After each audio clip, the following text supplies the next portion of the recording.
जब हम भारत के इतिहास की बात करते हैं, तो ज़्यादातर कहानियाँ राजाओं, युद्धों और साम्राज्यों से शुरू होती हैं।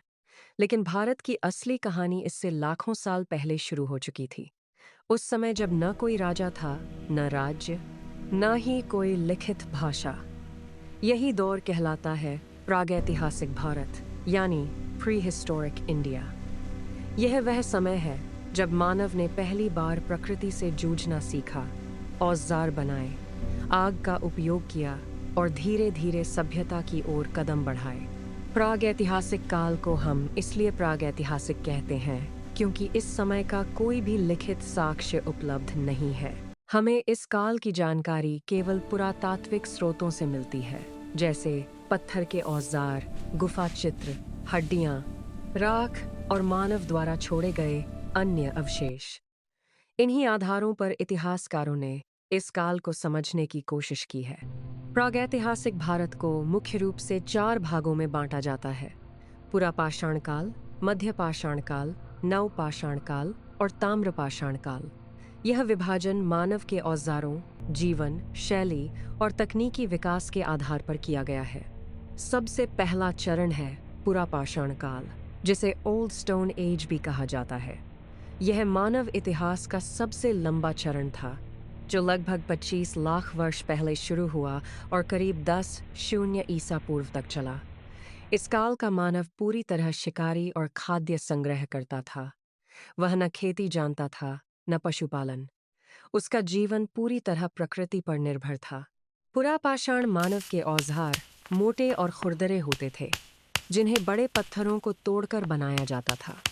इन औजारों का उपयोग शिकार करने, जानवरों की खाल उतारने और कंद मूल काटने के लिए किया जाता था। इस काल के मानव स्थायी रूप से कहीं नहीं रहता था, बल्कि भोजन की तलाश में एक स्थान से दूसरे स्थान पर घूमता रहता था।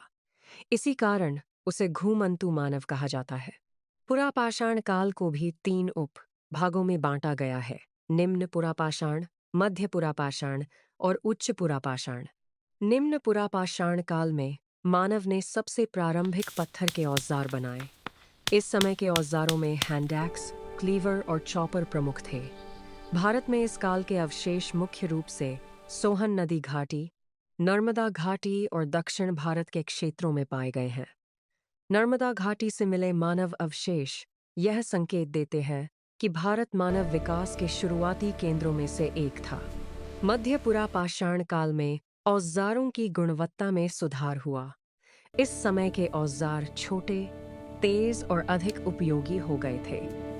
मानव ने शिकार की तकनीकों को बेहतर बनाया और समूह में रहना शुरू किया।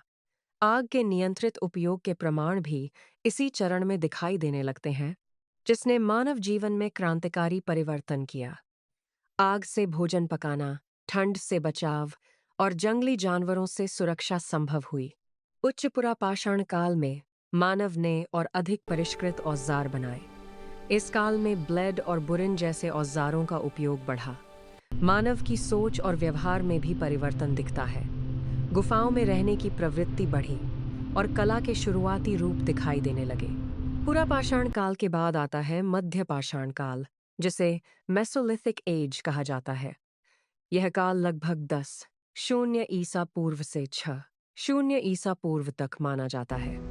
यह काल पुरापाषाण और नवपाषाण के बीच का संक्रमण काल था।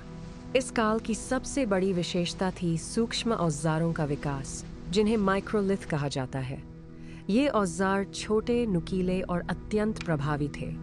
इनका उपयोग तीर, कमान, भाले और मछली पकड़ने के उपकरणों में किया जाता था। इससे शिकार अधिक सटीक और आसान हो गया।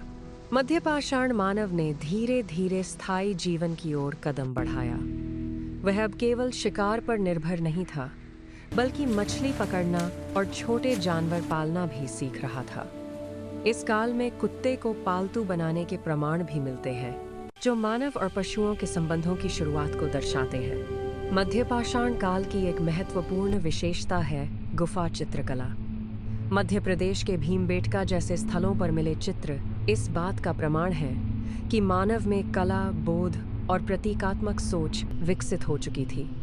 इन चित्रों में शिकार, नृत्य, जानवर और सामूहिक जीवन के दृश्य दिखाई देते हैं। नवपाषाण काल को मानव इतिहास की सबसे बड़ी क्रांति माना जाता है, क्योंकि इसी काल में मानव ने भोजन का उत्पादन करना सीख लिया। नवपाषाण मानव ने कृषि की शुरुआत की।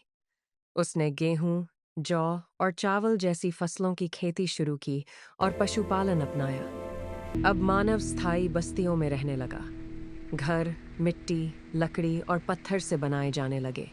इस काल के औजार पॉलिश किए हुए होते थे, जो पहले की तुलना में अधिक मजबूत और टिकाऊ थे। पत्थर की कुल्हाड़ियाँ, हंसिए और चक्कियाँ नवपाषाण संस्कृति की पहचान थीं। मिट्टी के बर्तन भी इसी काल में बनाए जाने लगे, जिससे भोजन संग्रह और पकाने की सुविधा बढ़ी। भारत में नवपाषाण संस्कृति के प्रमुख स्थल हैं मेहरगढ़, बुरज़होम, चिरांद और कोल्डी हवा। इन स्थलों से मिले अवशेष यह बताते हैं कि भारत में कृषि और स्थायी जीवन की शुरुआत अलग-अलग क्षेत्रों में स्वतंत्र रूप से हुई। नवपाषाण काल के बाद आता है ताम्रपाषाण काल, जिसे चैल्कोलिथिक एज कहा जाता है। यह काल पत्थर और धातु के औजारों का संयुक्त काल था। इस समय मानव ने तांबे का उपयोग करना सीख लिया, हालांकि पत्थर के औजार पूरी तरह समाप्त नहीं हुए थे। ताम्रपाषाण काल में ग्रामीण जीवन और अधिक विकसित हुआ। बस्तियां बड़ी होने लगीं, व्यापार के शुरुआती संकेत मिले और सामाजिक असमानता की झलक दिखाई देने लगी। इस काल की प्रमुख संस्कृतियों में आहड़, मालवा, जोरवे और खायाठा संस्कृति शामिल हैं,